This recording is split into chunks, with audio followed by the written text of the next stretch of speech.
Okay, first of all, what we're going to go through, first of all, the Session 16 study guide, you want to print that and use that when we're going through this information.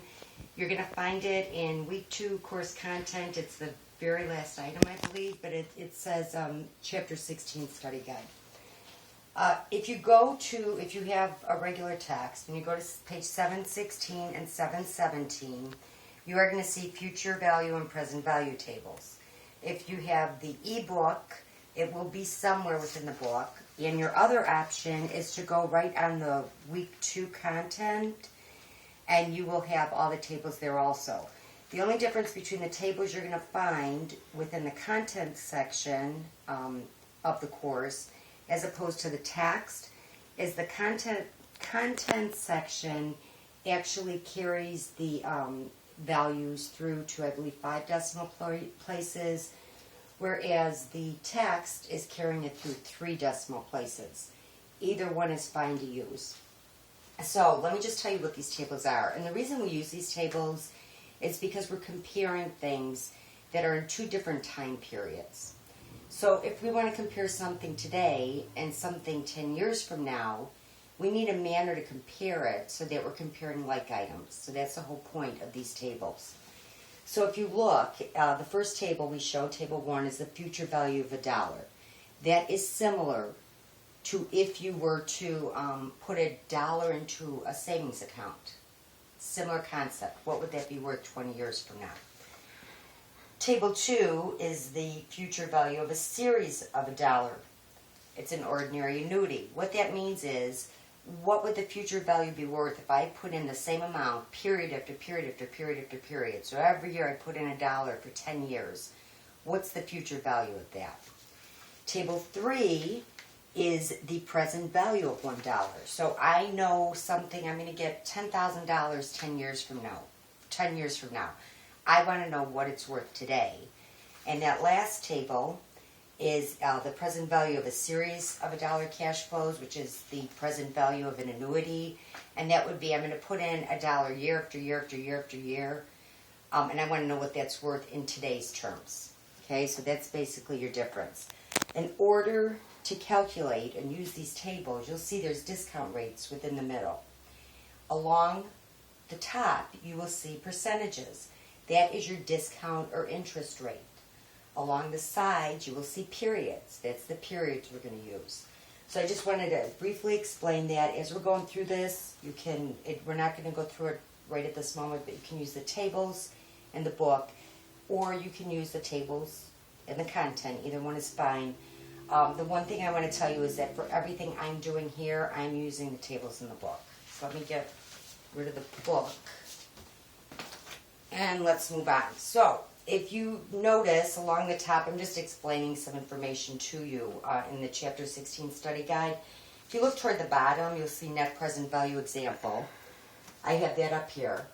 And what the problem is saying is a company is considering a project. The initial investment is $2,000, and our annual inflows will be $400 a year for 6 years.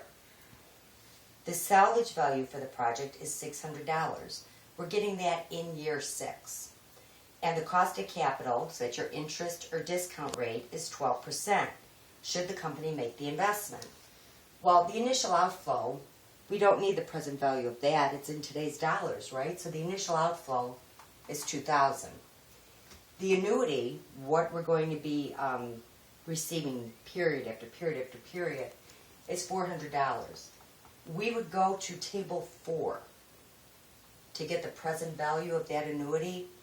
And if you look at Table 4, and you look at our discount rate or cost of capital or interest rate, they're all the same, is 12%. If you look at 12% and you look at 6 years, you'll see the discount rate of 4.111. And the last thing we're going to get is we are going to get, in year 6, we'll have a salvage inflow of $600.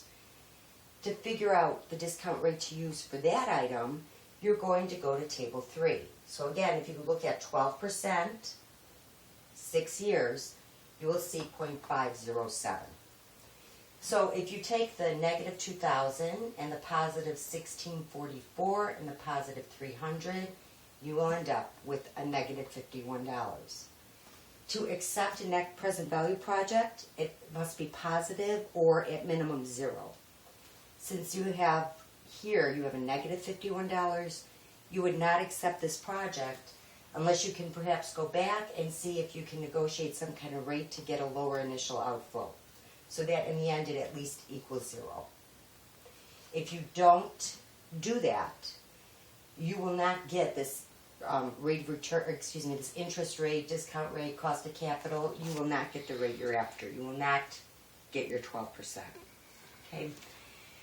Next, I'm going to move on to page 2, and we're looking at after-tax cash flow here. So this is an example of after-tax cash flow. So the first thing we have is, number 1, we have a new machine. We're going to purchase it. It's going to result in an increase of $100,000 in sales revenue and an increase of $40,000 in cost of goods sold. So to get our incremental revenue, we have to look at that revenue net of cost of goods sold. So we take our revenue, subtract our cost of goods sold, and that gives us $60,000. The next thing, number 2, if we purchase this machine, we have to hire someone, and we're going to pay that employee $40,000. So that's an income expense of $40,000. But you have to remember, we are going to get a reduction in income tax for that employee. Our tax rate is 20%, so $40,000 times 20%, because this will be a salary expense, it's going to reduce our income. So $40,000 times 20% is $8,000. Okay, and so that's a reduction in taxes of $8,000 by hiring this person. And the last thing, item 3. We have the cost of the machine is $60,000. It has a useful life of 5 years and a 0 salvage value. We want to calculate the depreciation tax yield if the straight line method of depreciation is used. Okay, depreciation, if you remember, it's not a cash flow.